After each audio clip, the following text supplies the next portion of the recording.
আম ডাল এই গরমে টকের ডাল ভীষণ উপকারী। বাঙালিদের এই টকের ডাল বহু পুরনো রেসিপি। সবচেয়ে সহজ এবং সুস্বাদু হলো কাঁচা আম দিয়ে মসুর ডাল। Hello everyone, welcome to my channel Maria's dream cuisine. কাঁচা আম দিয়ে মসুর ডাল বানাবো, এই জন্য এখানে আমি মসুর ডাল 1 কাপ নিয়েছি। এবার ডালের মধ্যে পানি দিয়ে খুব ভালো করে ডাল ধুয়ে নেব। 2-3 বার পানি চেঞ্জ করে গ্যাসের ফ্লেমটা অন করে ডালের হাঁড়ি বসিয়ে দিলাম। তার মধ্যে পানি দিয়েছি পরিমাণ মতো। এখন দিয়ে দিলাম অল্প একটু হলুদ গুঁড়ো। তারপর এইভাবে একটু হালকা করে নাড়িয়ে নিয়ে এবার দিয়ে দিচ্ছি লবণ দিয়ে তারপর খুব ভালো করে ঘেটে নিচ্ছি। আর এই যে দেখুন, ডালটা কিন্তু একদম সেদ্ধ হয়ে এসেছে। এখানে আমি কয়েকটা আম ফ্রিজ থেকে বের করে রেখেছি, তো এই একটা আমই ডালে দেওয়ার জন্য যথেষ্ট। আমটাকে ভালো করে পিল অফ করে নিয়েছি। এবার আমি এই ডালের মধ্যে দিয়ে দিলাম। তারপর খুব ভালো করে আবারও নেড়ে মিশিয়ে নিচ্ছি।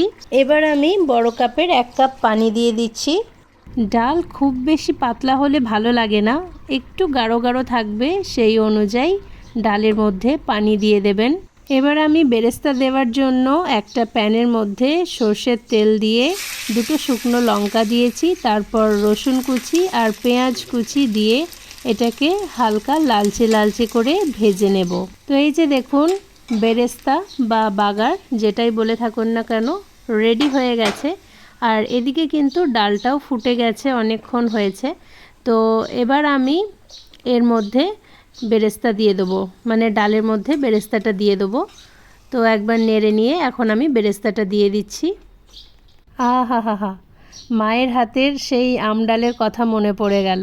আমি যেসব রান্নাগুলো আপনাদের সাথে শেয়ার করি সেই সবই আমার মায়ের কাছ থেকে শেখা, আর এই আম ডালও তারই একটি উদাহরণ। এখন আমি একটা ঢাকা বন্ধ করে গ্যাসের ফ্লেমটা বন্ধ করে দিয়ে সার্ভ করে দেখাবো আপনাদেরকে। আমাদের তো এই আম ডাল ভীষণ পছন্দ। আপনারাও কি আমাদের মতো এরকম আম ডাল রান্না করে খান? কোন কোন জেলার মানুষেরা এরকম আম ডাল খেতে ভীষণ পছন্দ করেন অবশ্যই কিন্তু কমেন্ট করে জানাবেন। এখন আমি ভাত বেড়ে নিয়েছি, আর আজকে এই আম ডালের সাথে আলু পোস্ত বানিয়েছি। আর এই যে 1 টুকরো আম ভেঙে নিলাম, আর সাথে আছে আমের মিষ্টি আচার। আজকের মতো এতটুকুই। সবাই খুব ভালো থাকবেন। আল্লাহ হাফিজ।